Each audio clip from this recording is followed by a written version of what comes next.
2004. All right, so I sat right where you guys are sitting now. Let me just take a minute, and I really would like to give it up to my little cousin. We have some serious discussions back and forth. I sometimes call him Little B.O.P. But you know, I want to make sure that I publicly say, because when I was in this facility, there weren't events like this and some other things that you've done. So I think you should give it up to your director for that. Now that we got the nice part out of the way. First of all, just so in unison of what's going on, I prefer the bow ties. I don't know if any brother here is rocking one or has one, but I hope we can use that as a demonstration as well. I get suited and booted with the best of them, but I also put those boots to the ground.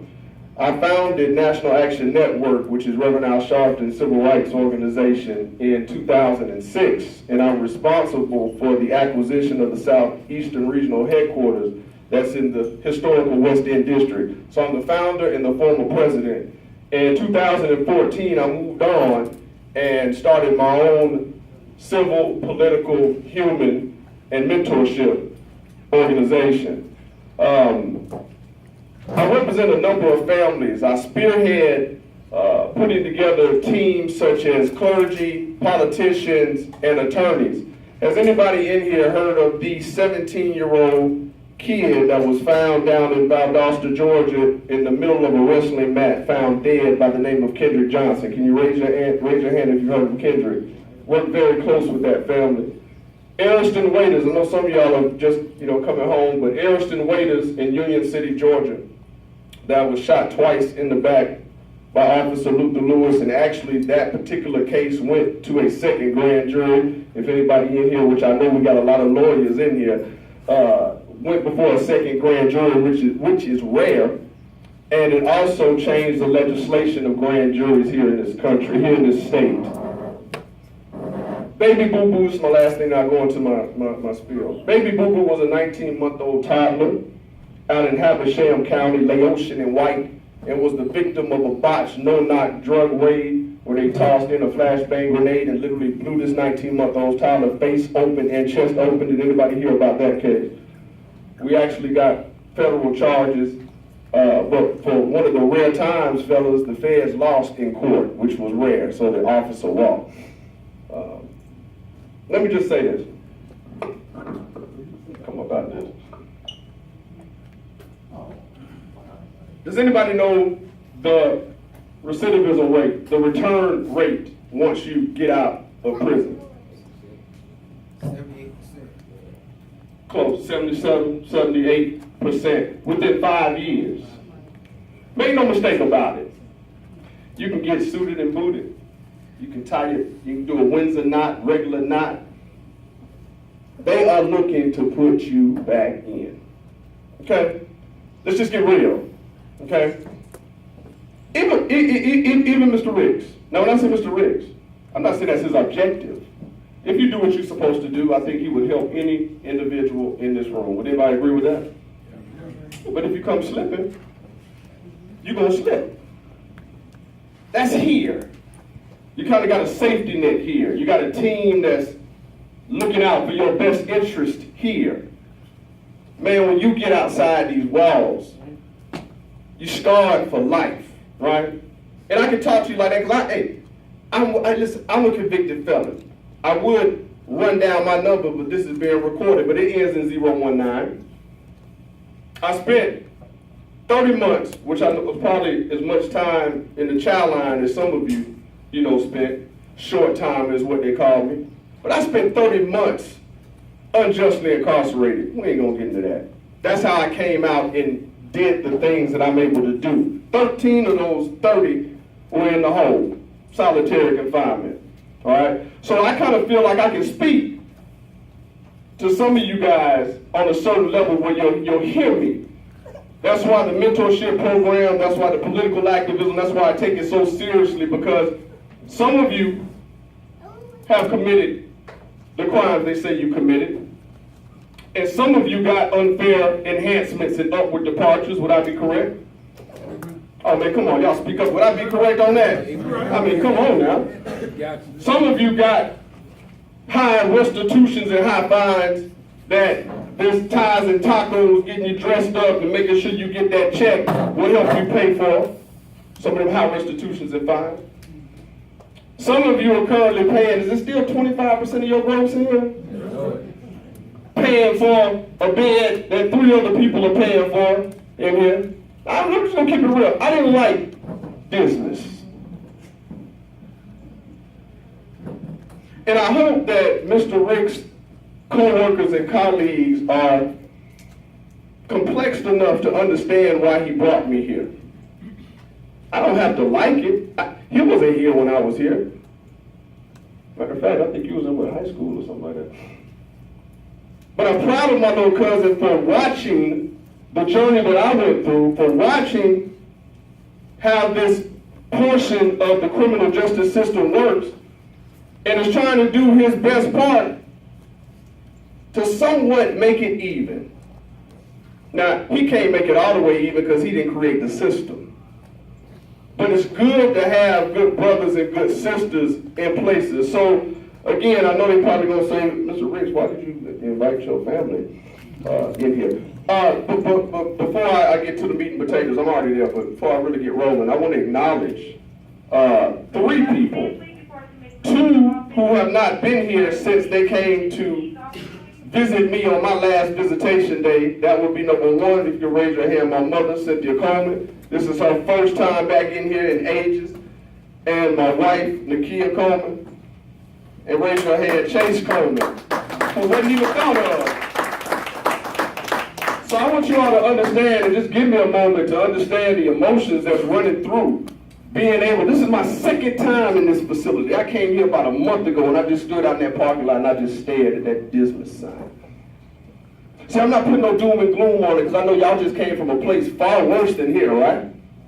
Did anybody spend time in Ashland, Kentucky? Uh-huh. We technically homeboys. So it's special for me to come back here to a place where I know you guys have literally just walked out of the gates of hell. See, you could be a counselor, you could be a monitor, caseworker, but they don't know what that prison truly feels like. They don't know what that transition truly means. Some of y'all smartphones is blowing you away right now, right? That's right. Some of y'all, the structures that have been erected, the new buildings and everything that's taking place in the A, it wasn't like that when you left. So, be cautious. Be careful. I was in a meeting yesterday, suited and booted. The Reverend Dr. Joseph Lowry's meeting that takes place is called the Coalition for the People's Agenda. And even in that meeting yesterday, I kind of had to sit back in my seat because I work very closely with Dr. Lowry, even though he's aging now, or has aged, and he's not as strong as he used to be. But it's funny how, on one hand, some of our people will talk about they know this system is unjust. Now, I'm not here to act like listen, hey, I was with some bad jokers, from the penitentiary of our boulevard on the Ashland. There's some bad jokers. Some folks have done some crimes. But see, when you reach this stage, you've paid your debt to society, correct? When you reach this stage, that convicted felon label that's on you, don't let it define you. Brothers, I promise you, man, they're going to try to put you down. They're going to try to talk about you like you're nothing. So I'm encouraging a couple of things.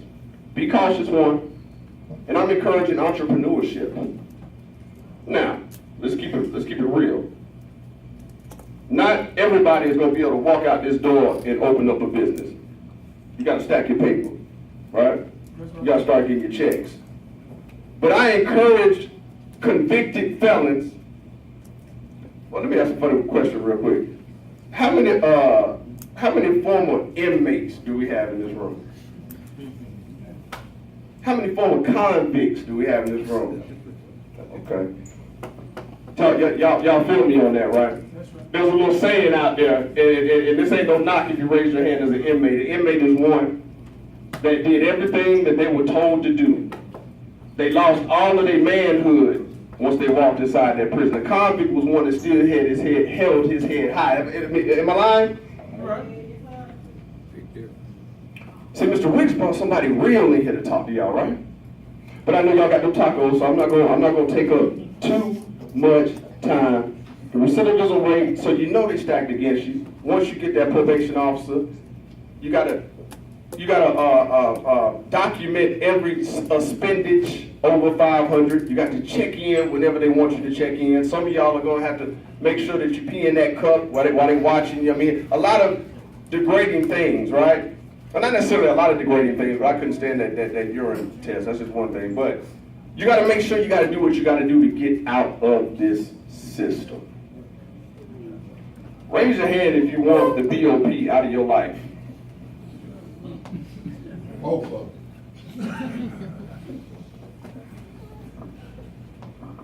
Here in Georgia,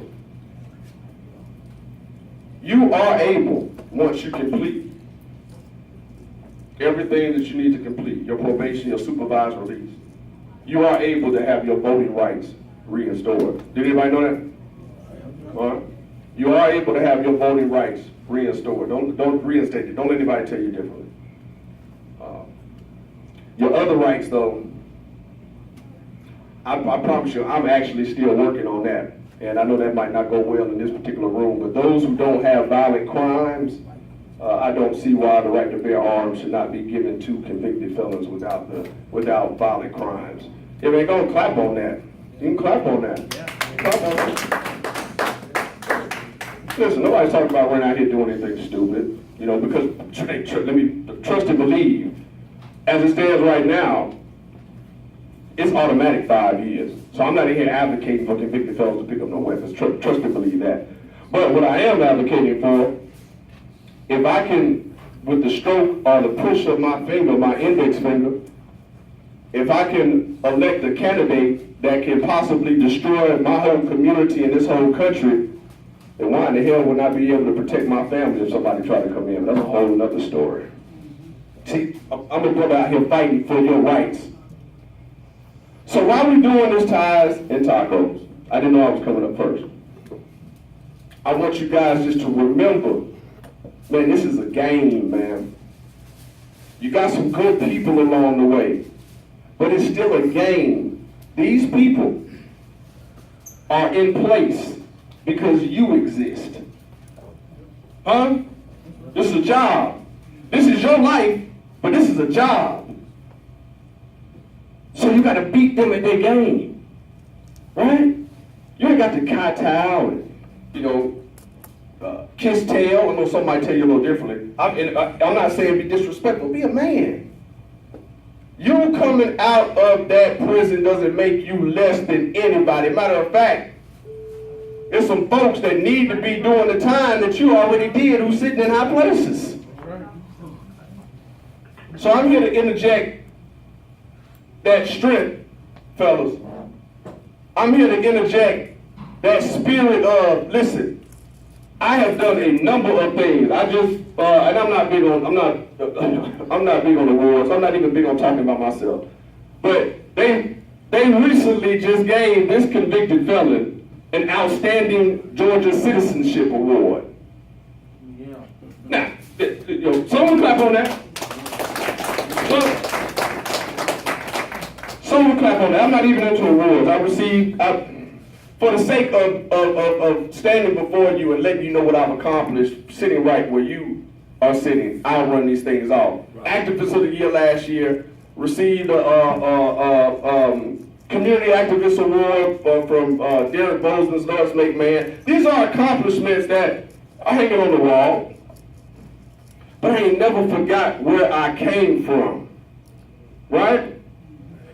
Going through what you guys been through, there's a hardness in you that don't exist in others, right?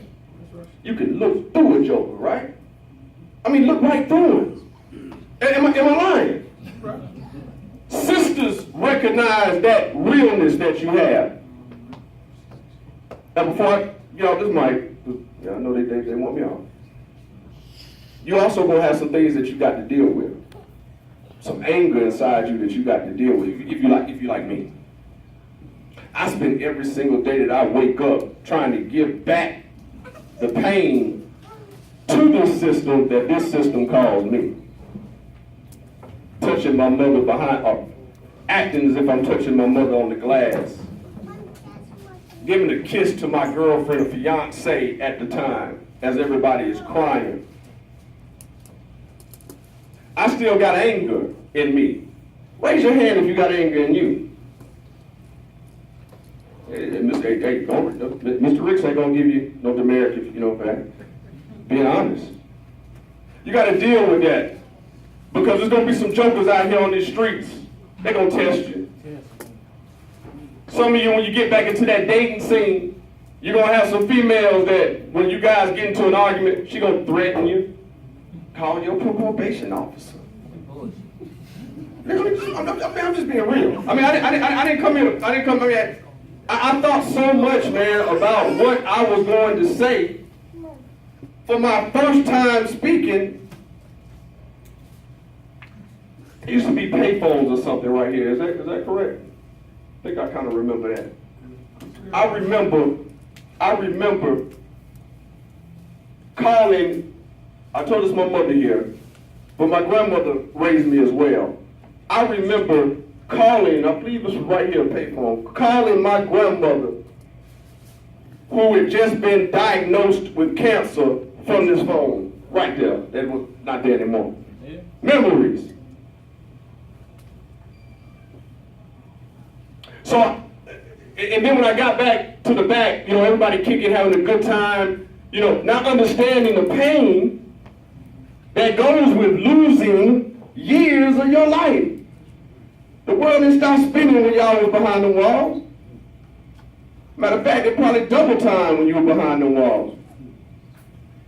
So if the recidivism rate, the return rate is nearly 80%, then statistically that means more than half of this room is going back to prison. Well, that's a hard pill to swallow. But statistics are made to be broken, right? I'll end on this. Right now, there is literally a war going on them streets. And everybody in here looks like the target of the opposition. Now, I'm not going to get off into my viewpoints and my stance on the different killings that are going on. But I say this. It's a good time right now. I know we got some Caucasian brothers in here.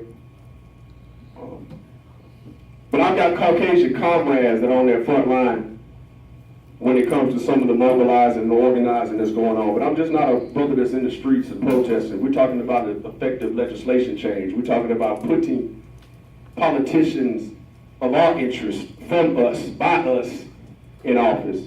It's a war going on. So that only is going to make your journey more difficult. In the midst of this war going on, there's also unity amongst brothers happening. I don't care what they tell you. I know for a fact.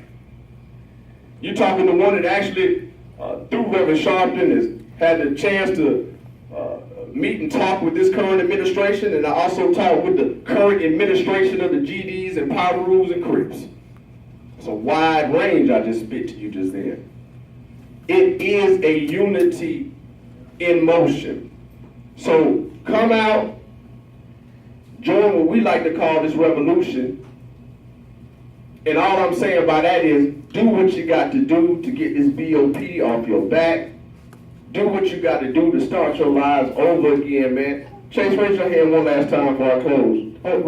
This little man wasn't even thought of. That was my girlfriend as I sit here with you. I also have a 22-year-old son as well. But since I've come out of prison, man, I've named some things that I've been able to do for you, man. I've got a